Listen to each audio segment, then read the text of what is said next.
Molt bon dia a tothom. Estic a l'estació de Shinagawa per agafar el tren bala perquè ja deixo Tòquio, he deixat ja aquest matí l'hotel i m'he vingut cap aquí i res, ara d'aquí una estoneta surt el meu tren fins a la ciutat de Nagoya, 1 hora i mitja, que aprofitaré per treballar perquè els avions no puc treballar, però els trens sí. I res, ja hauré de canviar de tren, agafar ja un normal, on no sé si hi haurà tanta comoditat per treballar, que serà una altra hora i mitja. I si no puc treballar en el segon tren, doncs bé, aniré mirant el paisatge, que també és bonic. Miraré de gravar potser alguna coseta pel camí i després quan arribi a Ise no podré gravar gaire perquè m'estan esperant per portar-nos a l'hotel i ja quan estigui una mica més tranquil a l'habitació, doncs ja tornaré. Vinga, que vagi bé, fins ara.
Doncs molt bé, ja estic a la meva habitació de l'hotel d'Ise, aquesta que veieu.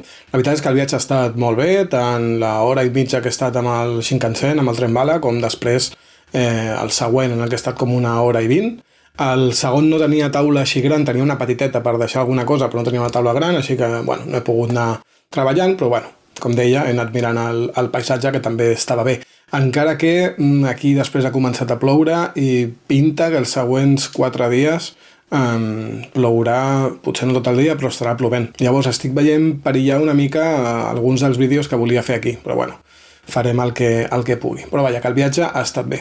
I ha estat bé també perquè he viatjat només amb la motxilla, no he vingut amb la maleta, perquè he utilitzat, seguint donant algun consell de coses quan vingueu al Japó, he utilitzat el servei que aquí s'anomena Takyubin, que és enviar-te les maletes d'una banda a l'altra, així no has d'anar amb elles, perquè a més aquí els trens i companyia no estan, excepte algun que va a l'aeroport, no estan preparats perquè tothom vagi amb moltes maletes, no hi ha gaire espai i a part tampoc està gaire ben vist, diria.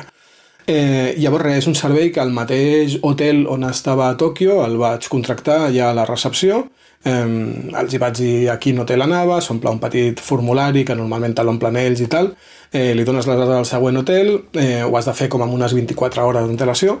Llavors ja ahir al matí doncs ja vaig deixar-me alguna cosa que em feia falta fora a la motxilla, però tot el que és la maleta ja el vaig entregar. I em va costar uns 2.000 iens, que ara mateix serien uns 12 euros, així que la veritat és que val molt la pena. Ara quan he arribat aquí a aquest hotel, doncs a la recepció he entregat el paper que em van donar ahir, i m'han donat la maleta i ja està, i no has d'anar carregant amb ella. I de fet faré el mateix quan marxi d'aquí. L'enviaré des d'aquest hotel fins a l'aeroport, en aquest cas, i el recolliré allà. Així que això, Takyubin us ho recomano. Normalment la majoria d'hotels tenen aquest servei i si no l'hotel amb el que esteu no el té, pregunteu on hi ha algun servei d'aquests perquè normalment a cada barri te'ls trobes. En aquest cas, l'hotel aquest en el que estic ara, la veritat és que pel que he vist està molt xulo, tant l'habitació, que la veritat és que està molt bé, com sobretot la ubicació que té. Està al costat de l'estació d'Ise-Shi, l'estació principal de la ciutat d'Ise, que està just al davant d'un dels dos grans santuaris, perquè Ise és coneguda per ser la ciutat del gran santuari, que s'acostuma a dir així en singular, però en realitat n'hi ha més d'un i més de dos i més de 50. Però bé, ja parlarem en un altre vídeo d'aquest tema. L'altre cop que vaig venir, fa ja 9 anys, per participar en aquest programa de 3 setmanes, no estàvem en un hotel, era curiós, estàvem a una de les residències d'estudiants que té la Universitat Kogakukan.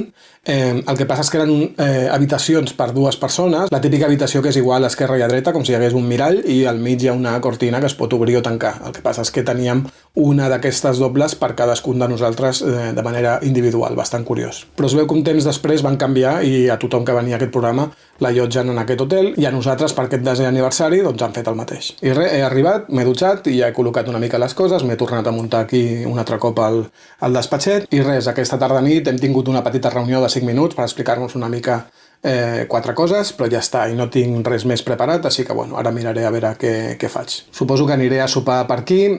Les altres 3 participants que participen en aquesta reunió, diguéssim, són 3 noies, i la bona notícia per mi és que amb una d'elles ja la conec, és la Paula Curtis, que la conec perquè va participar també el mateix any que jo. És a dir, és bastant curiós que d'aquests 111 que crec que hem passat per aquí fins ara han convidat a 4 i 2 d'ells som del mateix any. Jo quan em van convidar a mi vaig donar per fet que no convidarien a ningú, que no repetirien, no?